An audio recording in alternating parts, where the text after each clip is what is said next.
sampai ke batang tenggorok ya, mendekati paru-paru, itu ada rambut-rambut seperti ini, silia namanya. Nah, fungsi silia ini adalah dia seperti sapu, ya, seperti sapu, pembersih. Ketika ada virus, debu, partikel-partikel kotor yang bisa mengancam kesehatan kita, maka silia ini akan menyapu keluar ini partikel yang kotor ini, akan naik ke atas, dibuang lagi, tidak masuk ke dalam paru-paru. Nah, fungsi silia pelindung paru-paru ini akan bertambah kalau kita menghirup udara yang segar. Selain itu, efek yang lain adalah memberikan rasa rileks, santai, tenang, akan berkurang kekhawatiran kita. Juga menurunkan suhu tubuh, menurunkan denyut jantung istirahat, dan menurunkan kemampuan itu bakteri dan virus di udara. Jadi lemah mereka, ya, bakteri dan virus itu kalau di udara yang segar dia tidak bisa tahan lama, ya. Jadi penting bahwa kita perlu mencari udara segar ini. Hiruplah sebanyak mungkin udara segar. Apalagi kalau kita sedang dilanda kekhawatiran, distres, ya. Perlulah kita untuk menjauhkan diri dari perkotaan dan tempat kerja kita masing-masing, ya. Kita pergi entah ke pantai laut atau yang dekat tapi yang taman setempat atau suasana alam lain, ya, kebun, di mana kesehatan mental dan fisik kita itu bisa diperbaharui lagi ketika kita menghirup udara yang segar, yang menyejukkan, yang berlimpah-limpah dengan ion negatif itu. Dr. Otto Warburg, beliau adalah penerima hadiah Nobel bidang kedokteran sampai 2 kali, satu-satunya dokter dalam sejarah yang menerima hadiah Nobel sampai 2 kali. Dia menulis seperti ini. Dia meneliti tentang deep breathing, teknik bernapas dalam, ya, pernapasan dalam. Teknik bernapas dalam yang meningkatkan oksigen ke sel adalah faktor terpenting dalam kehidupan yang bebas penyakit dan hidup berenergi. Seperti apa yang beliau maksudkan ini, teknik bernapas dalam ini, ya, bahwa ketika kita melakukan teknik bernapas dalam ini, dikatakan peneliti ini itu bisa meningkatkan kadar oksigen di dalam sel, dan itu penting supaya kita bebas dari penyakit dan hidup lebih bertenaga. Peneliti yang lain mengenai oksigenasi sel, Dr. Sheldon Handler, dia juga menulis bahwa oksigenasi melalui pernapasan dalam ini dapat meningkatkan sistem kekebalan dan membersihkan tubuh dari penyakit-penyakit kronis. Nah, bagaimana caranya? Dr. Neil Needley, seorang dokter penyakit dalam, dia juga yang banyak kali berkecimpung dalam kedokteran pola hidup sehat, mengajarkan caranya sederhana, ya, kita bisa praktekkan masing-masing, yaitu tarik napas selama 3 detik lewat hidung, kemudian ditahan 3 detik, kemudian dikeluarkan napasnya, itu lewat celah-celah bibir kita, ya, lewat mulut, itu sekitar 6 detik. Jadi tarik napas 3 detik, tahan 3 detik, baru buang lewat celah-celah mulut itu, buangnya lebih panjang, selama 6 detik. Jadi dalam satu siklus ini, 3 tambah 3 tambah 6, itu sudah 12 detik. Ketika ini diulangi sebanyak 6 kali, 12 kali 6, itu sekitar 72 detik. Itu butuh waktu semenit lebih, satu siklus itu. Nah, siklus itu diulangi beberapa kali dalam satu hari, ya. ketika kita ingat, apalagi ada di luar ruangan, di udara segar, kita coba praktekkan ini, ya, karena ini akan meningkatkan oksigenasi kita di tingkat sel. Ya. Jadi ini latihan, bukan rutin napas normal. Kalau napas normal itu tadi ya, cukup 2 detik, buangnya 4 detik, nggak perlu sampai ditahan lama. Tapi kalau ini teknik napas dalam, itu khusus dia latihan dan bisa diulang beberapa kali dalam sehari. Ya. Jadi tarik napas lewat hidung 3 detik.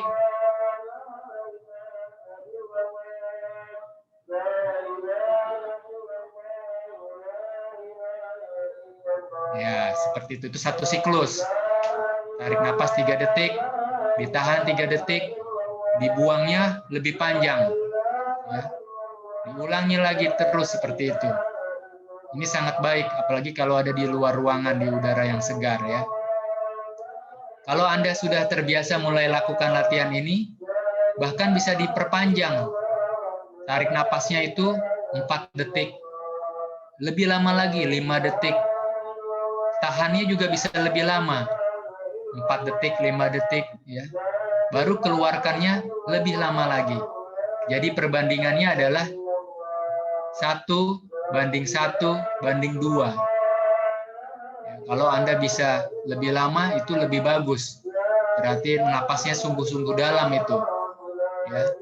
Kalau bisa tarik napas misalnya 10 detik, tahannya juga 10 detik, keluarkannya 20 detik. Nah, saya belum bisa itu. Terus terang saya juga masih baru mau latihan ini. Paling saya hanya bisa ini 3-3-6. Ya, tapi ini sudah sangat berguna untuk meningkatkan oksigenasi dalam tubuh kita. Ya. Jadi 3-3-6. Diulang beberapa kali saja cukup dalam satu hari. Nah, sekarang kita sampai ke huruf yang kedua, yang berikutnya adalah P, pengendalian diri. Ini artinya adalah berpantang, mengendalikan diri. Berpantang ini berpantang total ketika menghadapi bahan-bahan yang membahayakan tubuh kita. Artinya betul-betul kita hindari ini.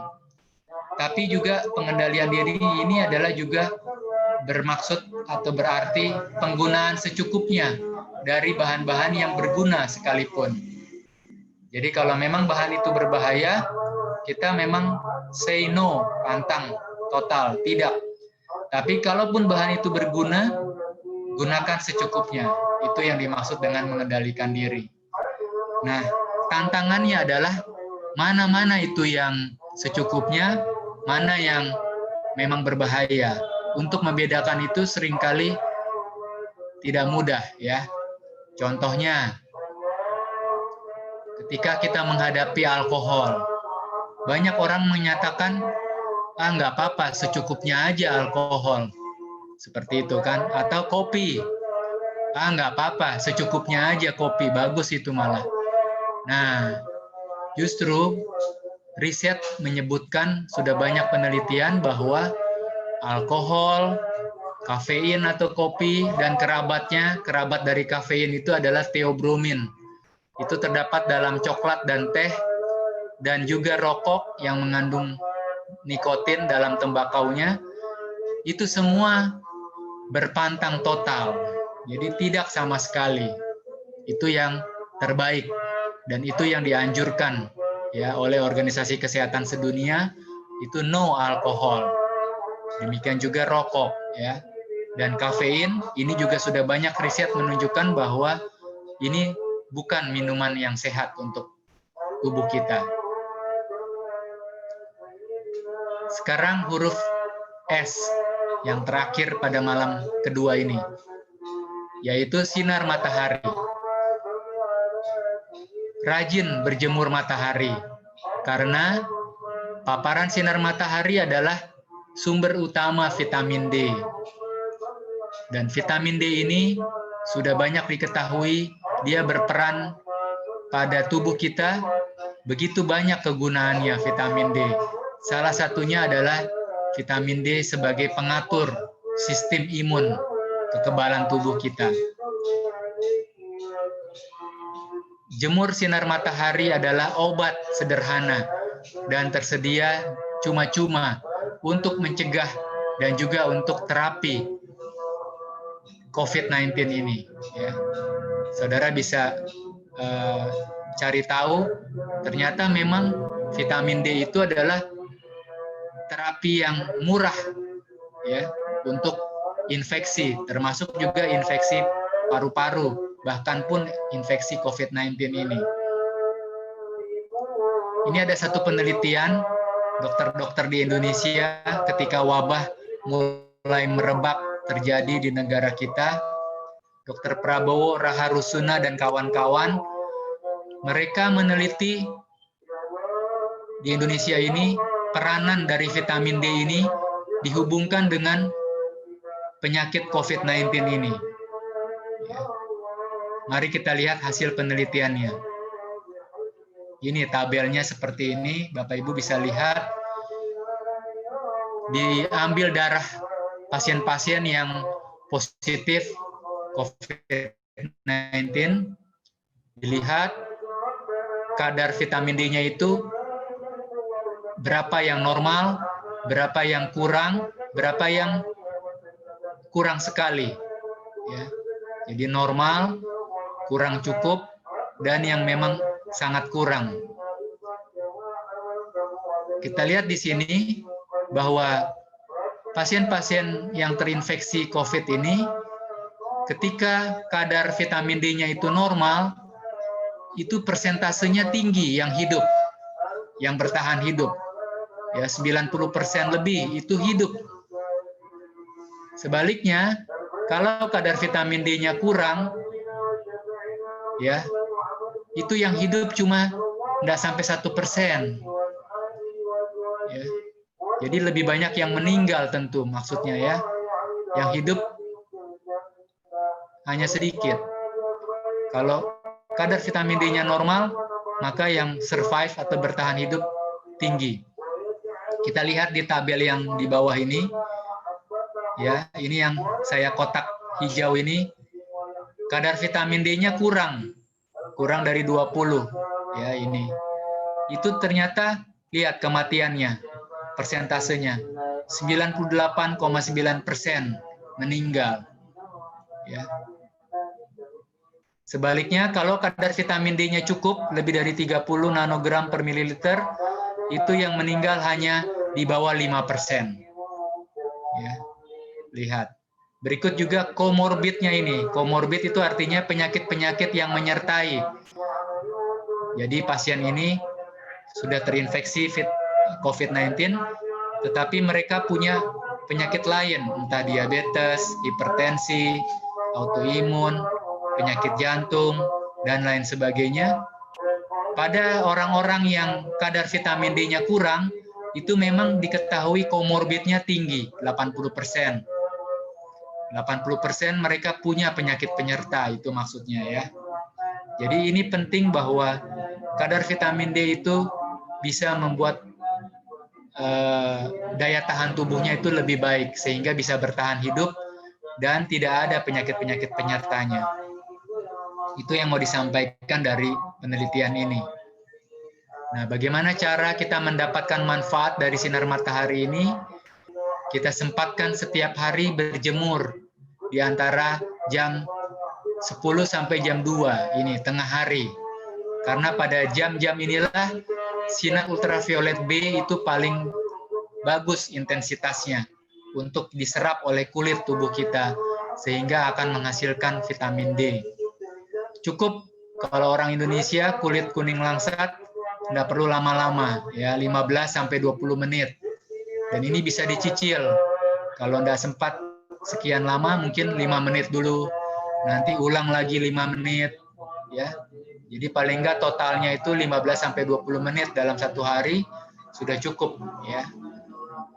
Jadi ini saja yang bisa saya sampaikan, Bapak Ibu sekalian. Besok malam kita akan selesaikan ini pola hidup sehat, huruf yang lain. Ya. E, energik berolahraga, hubungan sosial yang sehat, H-nya, kemudian air minum yang cukup, dan yang terakhir Tuhan yang terutama. Dan besok saya akan membagikan bagaimana energik berolahraga itu artinya adalah walaupun di tengah pandemik kita lebih banyak di rumah, tetapi kita tetap aktif di rumah. Nah, bagaimana tips tetap aktif di rumah? Kita akan sama-sama mempelajarinya besok. Selain itu juga mengenai air, saya akan bagikan nanti bagaimana penggunaan air secara eksternal dari luar. Ya, bukan hanya untuk diminum, tapi juga penggunaan air terutama untuk mencegah kita dari sakit di tengah wabah ini, yaitu penggunaan air suhu panas dan dingin, termasuk juga dengan menggunakan uap air hangat. Itu saja yang bisa saya sampaikan. Mudah-mudahan bermanfaat bagi kita semua. Terima kasih atas perhatiannya. Saya kembalikan kepada Sani sebagai pembawa acaranya. Terima kasih dokter untuk suatu pelajaran kesehatan yang sangat luar biasa. Tadi kita belajar pola nafas, jadi udah dipraktekkan ya. Berapa lama kira-kira waktu dalam satu siklus? Sebentar ya, cuma 1 menit lebih ya. Kita bisa praktekkan terus nanti di rumah, mendapatkan manfaat kesehatan supaya kalaupun kita pakai masker keluar ataupun di rumah ventilasi udara begitu-begitu aja, kita tetap dapat asupan oksigen yang baik untuk paru-paru kita. Oke, kita saat ini akan lanjut ke acara berikutnya. Kita akan terlebih dahulu mendengarkan lagu pujian yang akan disampaikan oleh Harfian dan juga Jacqueline.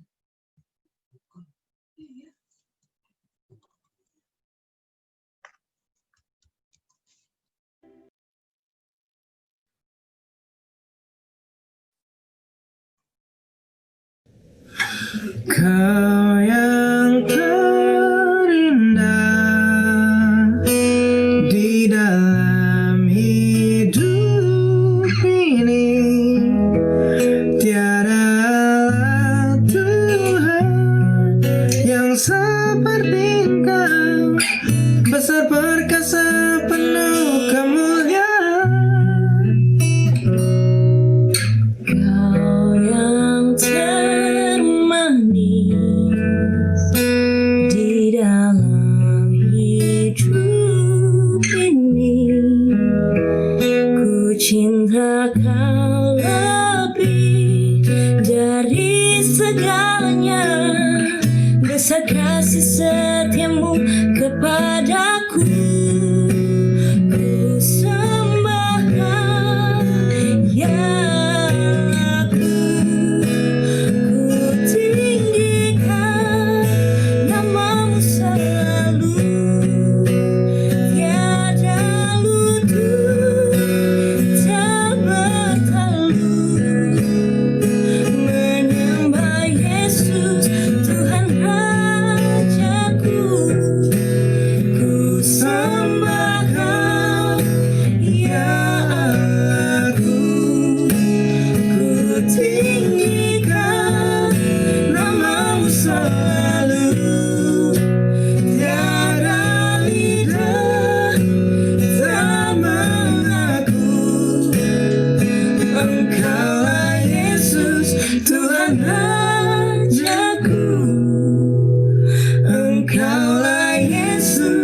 Tuhan Rajaku.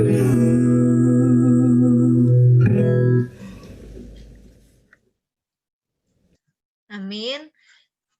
Terima kasih untuk lagu pujian yang dibawakan. Memang hanya Tuhan satu-satunya yang layak untuk kita sembah dan harus kita sembah.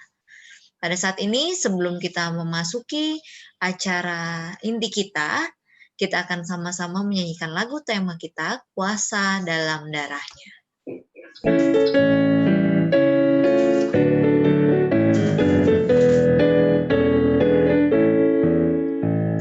Maukah engkau bebas dari dosa dalam ada kuasa? Maukah engkau lawan kejahatan? Kuasa ada di darahnya, sangat rasa yang ajaib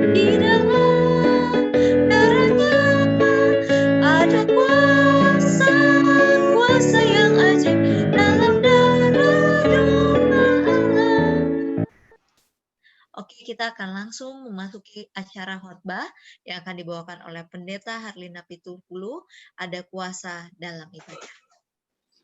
Baik, Shalom, selamat malam bagi kita semua. Selamat malam. Selamat malam. Iya, tentu kita patut bersyukur dan berterima kasih oleh karena kasih dan kemurahan Tuhan pada malam hari ini kita boleh dipertemukan kembali dalam ibadah sekalipun lewat Zoom pada malam hari ini. Dan tentu kami sangat menghargai dan kami sangat senang oleh karena kehadiran Bapak Ibu. Kami melihat ini dari berbagai macam penjuru. Ada dari Pekalongan, ada dari Bandung, ada dari berbagai tempat, ada dari Siantar, dan semuanya boleh hadir dalam ibadah pada malam hari ini. Ini tentu menambah sukacita dan kebahagiaan bagi kita dan serta kepujian hormat bagi nama Tuhan. Pada malam hari ini saudara-saudaraku, saya akan coba kembali ulang sedikit pembahasan kita tadi malam. Ada kuasa dalam firman-Nya. Firman Tuhan itu menjadi kekuatan rohani bagi kehidupan kita. Dan dengan firman Tuhan itu bagaimana Tuhan Allah menciptakan alam semesta ini. Dengan firman Tuhan itu dia hanya berfirman menjadikan alam semesta ini dari kehampaan menjadi sesuatu dalam kehidupan kita. Ada satu ayat yang terlewat salah ketik tadi malam. Itu tertulis di dalam 1 Tesalonika 5 ayat yang 1. Ayat pertama, ya. Seharusnya ayat itu berbunyi di dalam 1 Tesalonika 1 ayat 5. Jadi saya ulangi, tadi malam ayat itu tertulis dalam 1 Tesalonika 5 ayat 1, seharusnya di dalam 1 Tesalonika 1 ayat 5. Yang bunyinya demikian. Sebab Injil yang kami berikan bukan disampaikan kepada kamu dengan kata-kata saja, tetapi dengan kekuatan Roh Kudus, dengan satu kepastian yang kokoh. Memang kamu tahu bagaimana kami bekerja di antara kamu, oleh karena kamu. Saudara-saudaraku, Injil itu adalah kekuatan Allah melalui kuasa Roh Kudus. Menjadi sebuah kepastian yang kokoh, menjadi pedoman dalam kehidupan kita sebagai umat Tuhan. Dan pada malam hari ini kita akan belajar ada satu kuasa dalam ibadah. Dan tentu saudara-saudaraku, sebelum kita memulai, kita kembali tunduk kepala, kita bersatu dalam doa. Bapa di surga, kami rindu urapan kuasa surga boleh menjadi bahagian kehidupan kami. Kami rindu Tuhan, kami boleh merasakan ada kuasa Tuhan mengalir dalam kehidupan kami. Besertalah dengan kami, kuasa Roh Kudus-Mu menerangi hati dan pikiran kami. Dalam nama Yesus kami berdoa. Amin. Saudara-saudaraku, malam hari ini kita akan membahas ada satu kuasa yang akan kita peroleh ketika kita beribadah kepada Tuhan Allah. Di dalam 1 Timotius 6 ayat yang ke-6, bunyinya demikian, boleh saudara baca di layar. Memang ibadah itu kalau disertai rasa cukup akan memberikan keuntungan. Saudara, ayat ini mengatakan bahwa ibadah itu kalau disertai rasa cukup akan memberi keuntungan yang besar. Keuntungan besar bagi kerohanian kita, keuntungan besar bagi kedamaian, ada damai, sukacita, ketentraman dalam kehidupan kita. Dan tentu bukan hanya keuntungan bagi kerohanian kita, tetapi juga keuntungan bagi kesehatan kita juga. Karena ada penelitian menunjukkan bahwa orang-orang yang rajin beribadah tentu hidupnya akan lebih tentram, lebih damai, dan tidak mudah terkena penyakit juga. Di dalam 1 Timotius 4 ayat yang ke-8 bunyinya demikian. Latihan badani terbatas gunanya, tetapi ibadah itu berguna dalam segala hal, karena mengandung janji baik untuk hidup ini maupun untuk hidup yang akan datang. Luar biasa, saudara-saudaraku. Ibadah itu berguna dalam segala hal. Jadi kita nggak boleh anggap sepele mengenai ibadah. Kita nggak boleh berpikir, udahlah nggak perlu beribadah. Kita tidak boleh menganggap, udahlah nanti aja ke gereja.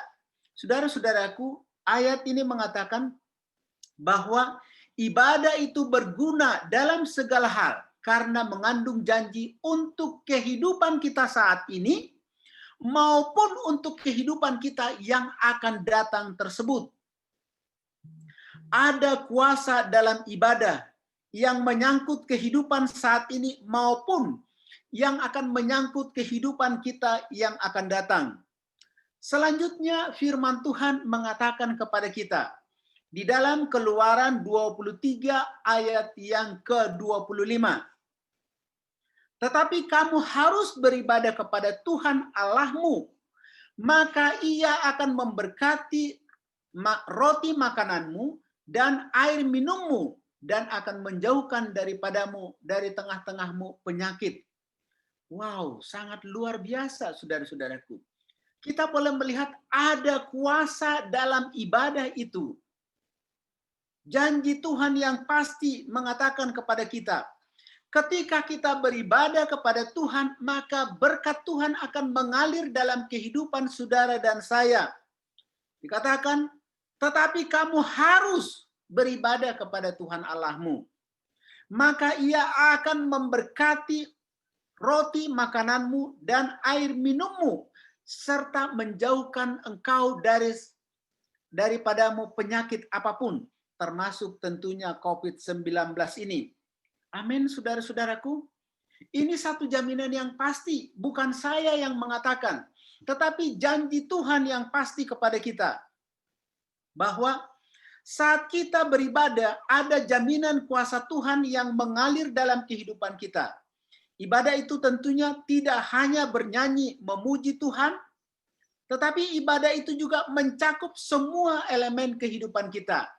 Jadi jangan saudara berpikir bahwa ibadah itu seperti malam hari ini KKR, itulah ibadah. Saudara-saudaraku, setiap saat dalam kehidupan kita adalah ibadah.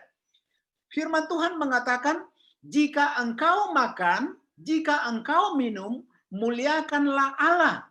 Ya, jika engkau makan dan minum, muliakanlah Allah. Kita harus memuliakan Tuhan dengan menjaga tubuh kita ini agar tetap sehat prima dan tetap bugar dalam kehidupan kita. Ini setuju dengan apa yang tertulis di dalam 1 Korintus 10 ayat yang ke-31. Yang menandaskan kepada kita, artinya ketika kita makan, ketika kita minum pun, itu adalah bagian dari ibadah. Dan tentu bukan hanya ketika mau makan lalu kita berdoa, itu beribadah. Tidak juga. Makanan yang kita makan itu, apakah itu sudah menyehatkan apa tidak? Minuman itu apakah itu sudah menyehatkan apa tidak? Seperti yang disampaikan oleh Dr. Sandi tadi.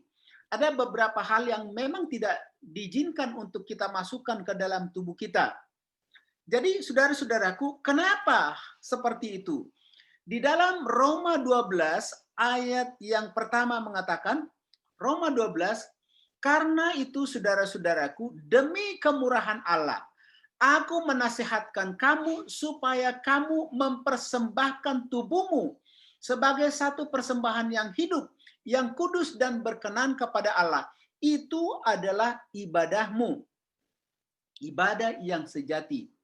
Saudara-saudaraku yang dikasihi Yesus Kristus, jangan anggap sepele dengan beribadah kepada Tuhan. Karena itu menyangkut semua aspek dalam kehidupan kita sebagai umat Tuhan. Mencakup pola makan kita. Kalau dipikir-pikir saudara-saudaraku, kok Tuhan itu sampai urusan makan, urusan minum pun dia atur-atur. Kenapa nggak dibebaskan ya? Sama aja saudara-saudaraku, sama seperti saudara punya anak. Seketika saya punya anak bayi yang masih kecil, saya harus awasi mana makanan yang bisa dimakan. Nggak semua bisa makanan itu masuk kepada dia. Karena apa? Karena saya mengasihi, mencintai dia. Saya tidak mau anak saya itu sakit. Bila mana kita menelusuri saudara-saudaraku, ketika umat Tuhan itu, umat manusia diciptakan pertama sekali sebelum jatuh ke dalam dosa, Tuhan mengatur makanan apa yang terbaik bagi mereka. Di dalam buku Kejadian 1 ayat 29, berfirmanlah Allah, aku memberikan kepadamu segala tumbuh-tumbuhan yang berbiji di seluruh bumi, dan segala pohon-pohonan yang berbuah berbiji. Itulah yang menjadi makananmu.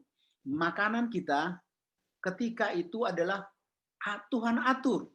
Tumbuh-tumbuhan yang berbiji dan buah-buahan. Dan namun setelah manusia itu jatuh ke dalam dosa, maka Tuhan tambahkan yang lain. Di dalam Kejadian 3 ayat yang ke-18. Semak duri dan rumput duri yang akan dihasilkan bagimu, dan tumbuh-tumbuhan di padang akan menjadi makananmu. Artinya, setelah manusia itu jatuh ke dalam dosa, Tuhan tambahkan sayur-sayuran untuk menjadi makanan kita sebagai umat Tuhan. Dan tentu saudara-saudaraku, ketika manusia itu mengikuti prinsip-prinsip kesehatan ini, maka kita mendapati umur mereka itu rata-rata 900 tahun. Namun oleh karena manusia itu semakin berdosa, dan Tuhan akhirnya menghukum manusia itu dengan mendatangkan air bah. Dan ketika datang air bah, maka semua tumbuh-tumbuhan di padang itu pun habis, tidak ada yang hidup. Maka Tuhan mengizinkan manusia itu untuk memakan daging, ikan, dan seterusnya. Saudara-saudaraku, namun tidak semua daging boleh dimakan. Karena itu sebenarnya adalah makanan temporary, makanan darurat sebenarnya. Tetapi akhirnya jadi makanan pokok bagi umat manusia. Bila mana kita membaca di dalam buku Imamat 11 dan juga Ulangan 11, ini sangat panjang sekali. Saya tidak perlu menerangkan lebih jauh. Saudara boleh baca di rumah saudara. Nanti apakah benar apa yang saya sampaikan ini? Saya hanya singkatkan saja. Di sana disebutkan ada binatang berkaki 4 yang boleh dimakan, yaitu siaratnya yang memamah biak dan berkuku belah. Jadi harus dua-dua, nggak boleh satu-satu. Ya. Lalu mengenai ikan, ikan itu harus yang bersisik dan bersirip. Jenis unggas, ya unggas yang pemakan bangkai tidak boleh, dan seterusnya. Saudara boleh baca untuk lebih jelasnya di sana nanti dalam Imamat 11 dan Ulangan 14. Kenapa saudara-saudaraku? Karena Tuhan mengatakan di dalam Ulangan 14 ayat yang kedua. Ulangan 14 ayat yang kedua khusus menerangkan kepada kita, ya. Sebab engkaulah umat yang kudus bagi Tuhan Allahmu, dan engkau dipilih Tuhan untuk menjadi umat kesayangannya dari segala bangsa di atas muka bumi ini.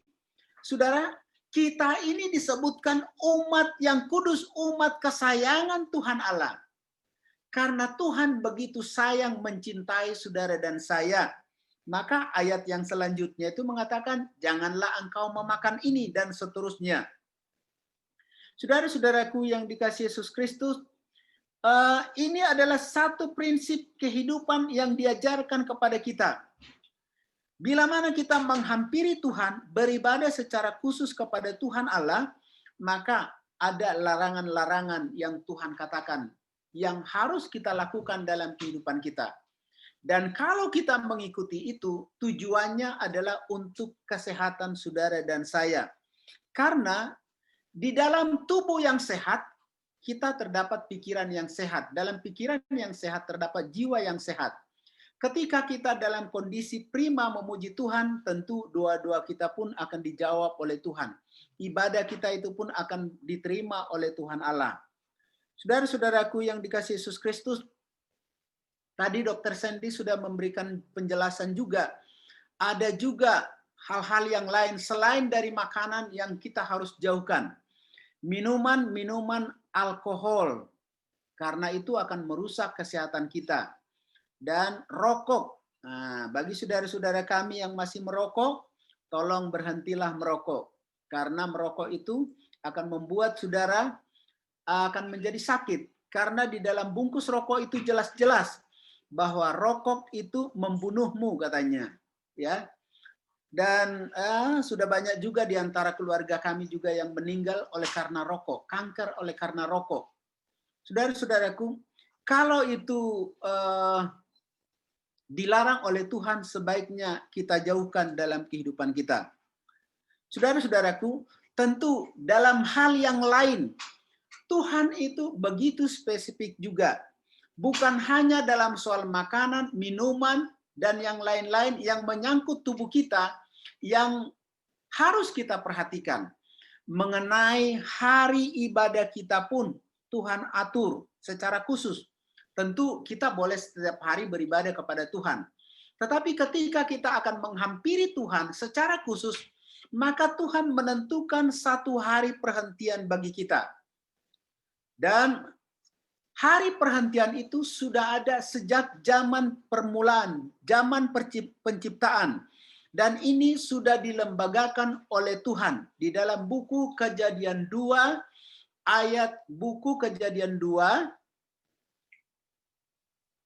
ayat yang pertama sampai ayat yang ketiga. Demikianlah diselesaikan langit dan bumi ini dan segala isinya. Ketika Allah pada hari yang ketujuh itu telah menyelesaikan pekerjaan yang dibuatnya itu, berhentilah dia pada hari yang ketujuh dari segala pekerjaan yang dibuatnya itu. Lalu Allah memberkati hari yang ketujuh itu dan menguduskan, karena pada hari itulah ia berhenti dari segala pekerjaannya. Ketika Allah menyelesaikan penciptaan alam semesta ini, maka Allah berhenti pada hari yang ketujuh itu. Dia memberkati, ada berkat yang khusus pada hari yang ketujuh tersebut. Dia memberkati dan menguduskan. Hari itu adalah hari yang diberkati oleh Tuhan. Hari itu adalah hari spesial, hari yang kudus. Saya mau sampaikan kepada saudara dan saya, kata kudus itu diambil dari bahasa aslinya, artinya diasingkan untuk satu maksud yang kudus. Itu kata kudus. Saya ulangi. Kata kudus itu diambil dari bahasa aslinya yang mengatakan kepada kita, diambil untuk satu maksud yang kudus. Jadi Tuhan menentukan satu hari untuk satu maksud yang kudus, kita boleh menghampiri Dia kepada Tuhan Allah.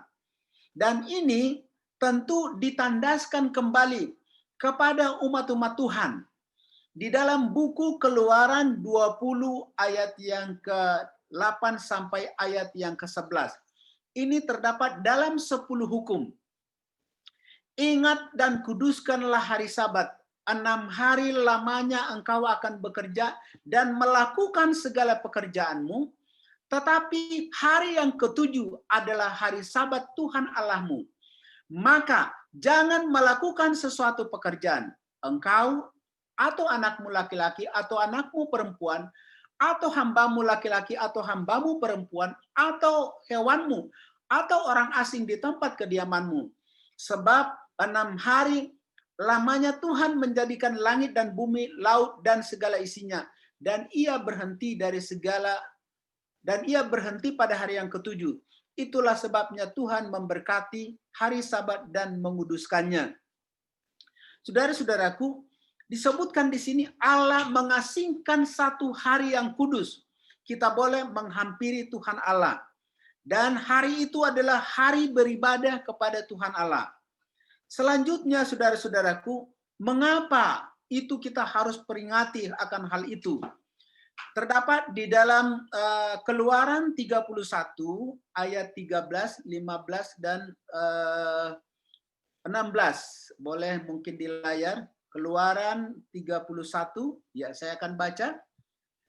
Katakanlah kepada orang Israel demikian.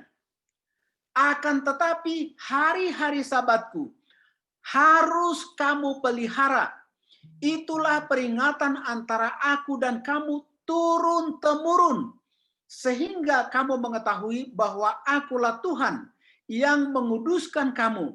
6 hari lamanya engkau bekerja dan melakukan segala pekerjaanmu.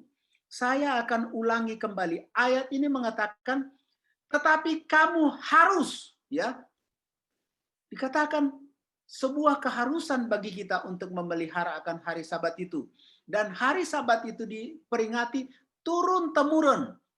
Jadi bukan hanya ada terbatas hanya kepada bangsa Israel saja zaman itu, tetapi sampai kepada kita turun-temurun.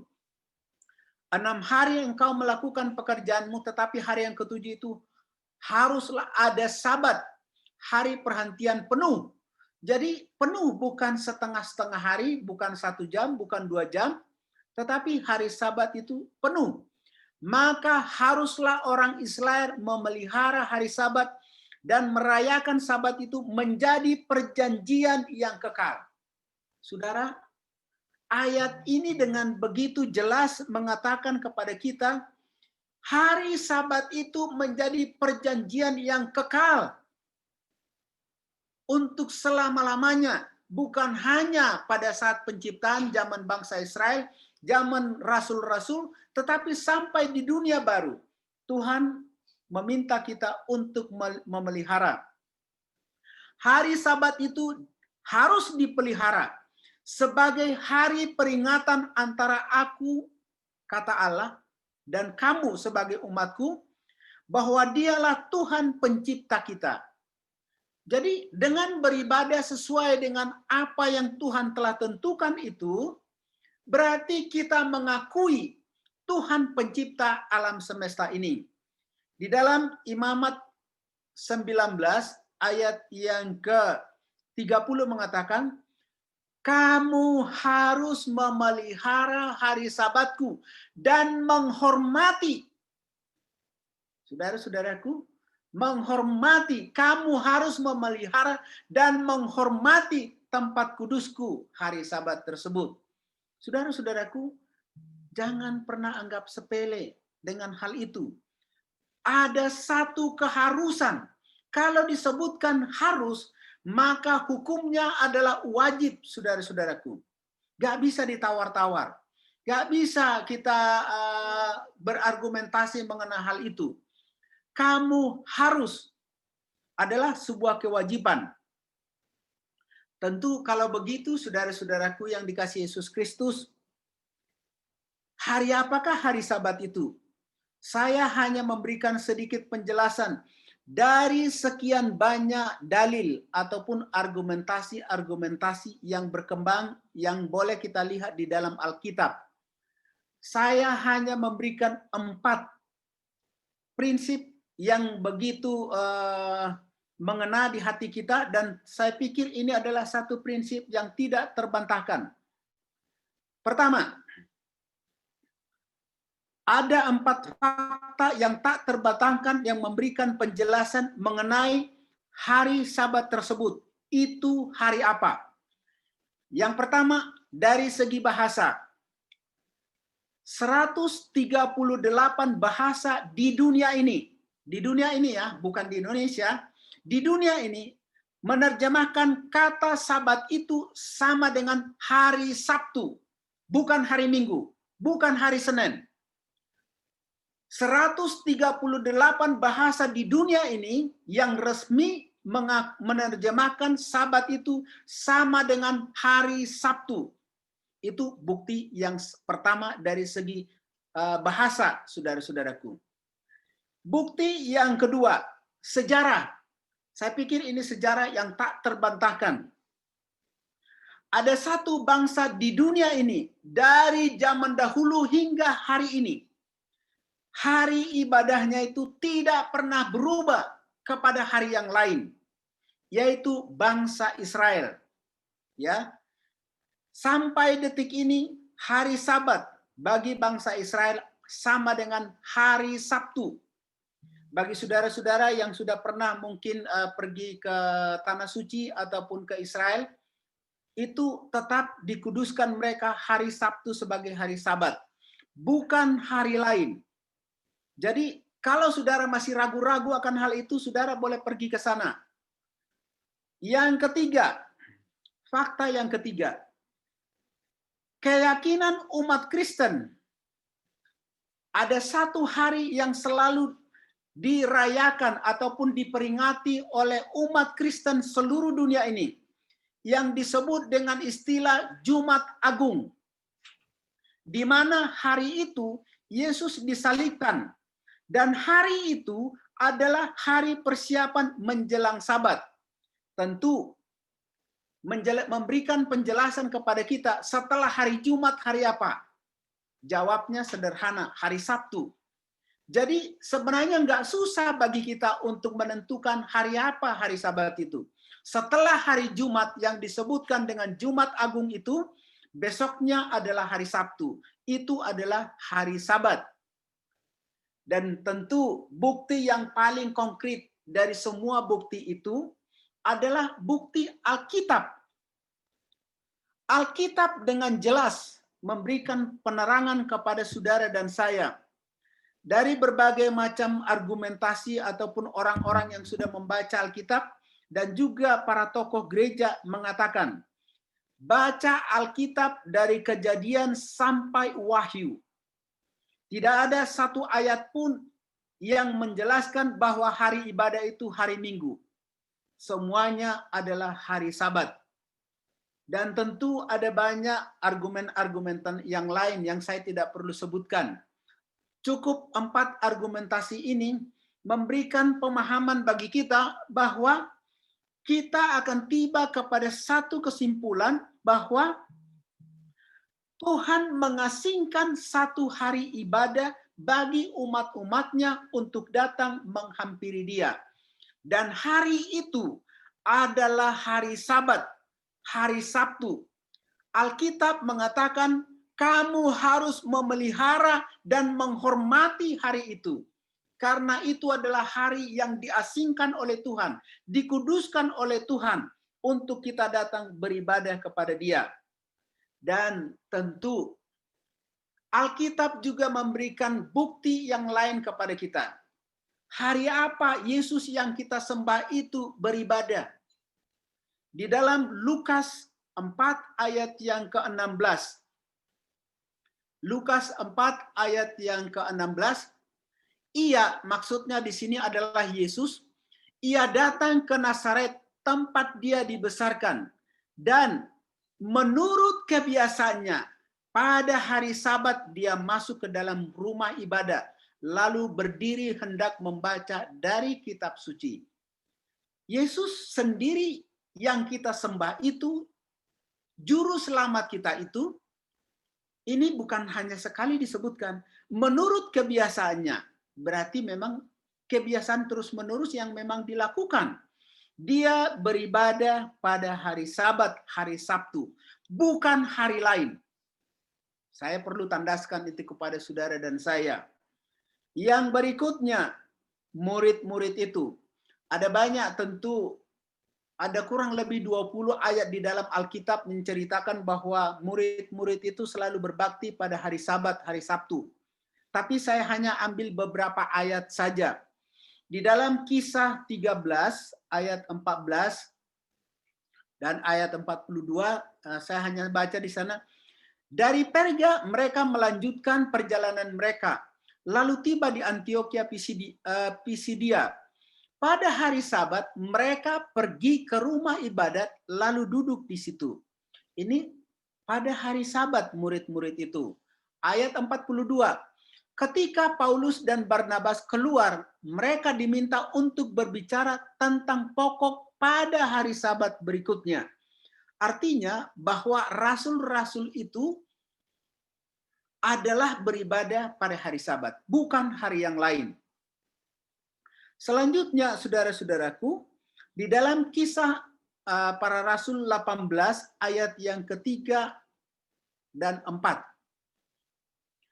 Dan mereka melakukan pekerjaan yang sama, tinggal bersama-sama dengan mereka, dan mereka bekerja bersama-sama, dan mereka bersama-sama. Ayat 4, dan setiap hari Sabat, ini bukan sekali ya, setiap hari Sabat, Paulus berbicara dalam rumah ibadat dan berusaha untuk meyakinkan orang Yahudi maupun orang Yunani. Artinya, Yesus dan rasul-rasul itu beribadah setiap hari Sabat, hari Sabtu. Saudara-saudaraku yang dikasihi Yesus Kristus, tentu bila mana kita mengaku sebagai pengikut Kristus, maka kita juga harus wajib untuk beribadah pada hari Sabat, hari Sabtu tersebut. Bila mana kita mengaku sebagai pengikut Yesus, maka kita harus meneladani teladan Yesus.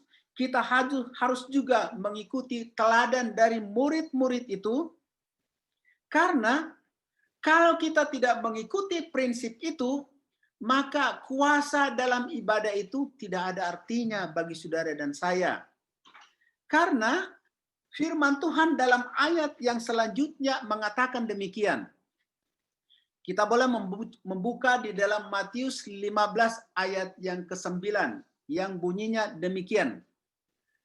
Percuma mereka beribadah kepadaku, sedangkan ajaran yang mereka ajarkan ialah perintah manusia.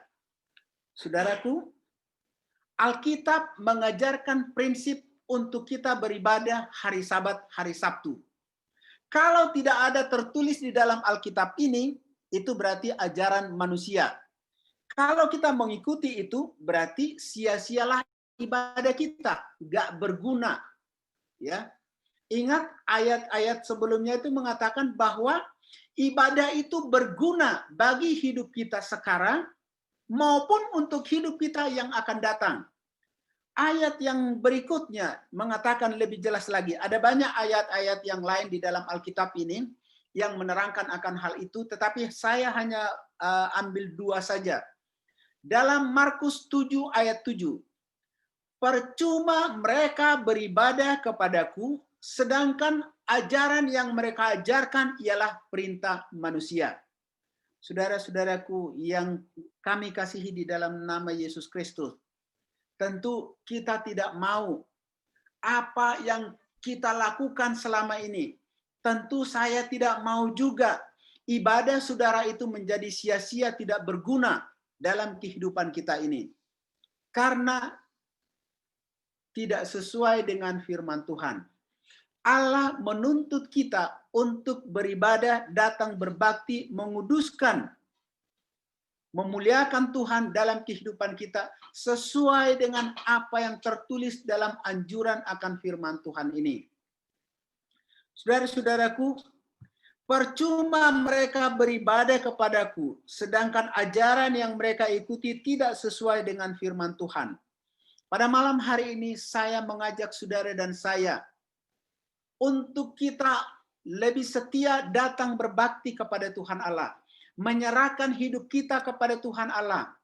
Jangan pernah kita menganggap enteng mengenai ibadah tersebut. Jangan pernah anggap sepele mengenai ibadah tersebut. Jadi perlu ada kerajinan bagi kita. Sebagaimana terdapat dalam Ibrani 10 ayat 25. Janganlah kita menjauhkan diri dari pertemuan-pertemuan ibadah kita seperti yang dibiasakan oleh beberapa orang. Tetapi marilah kita saling menasihati dan semakin giat melakukan menjelang hari Tuhan yang sudah semakin mendekat ini.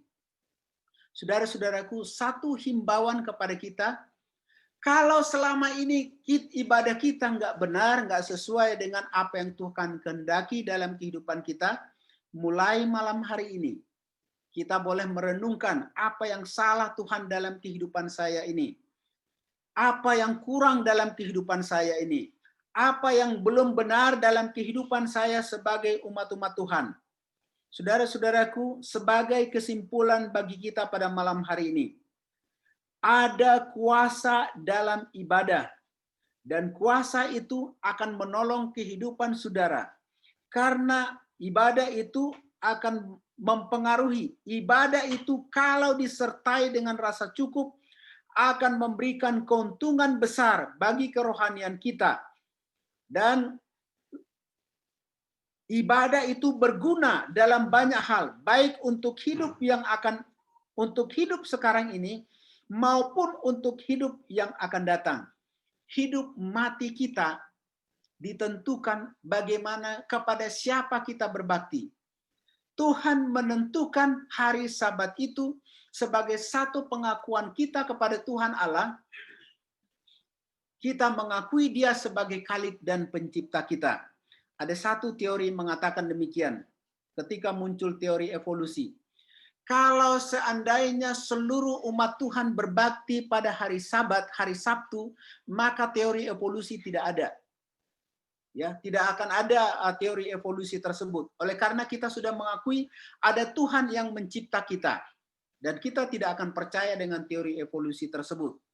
Saudara-saudaraku yang dikasihi Yesus Kristus, biarlah kita sebagai umat Tuhan dari saat ini dan seterusnya menyadari bahwa Tuhan telah mengasingkan satu hari ibadah. Sekali lagi, bukan hanya ketika kita ber-KKR seperti ini beribadah, tetapi Tuhan mengasingkan, menguduskan untuk satu maksud yang kudus, satu hari yang diasingkan oleh Tuhan, untuk kita boleh datang menghampiri Dia.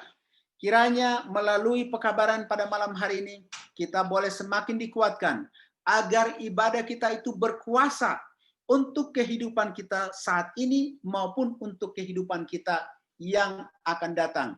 Tuhan kiranya memberkati, adalah doa dan harapan saya. Amin.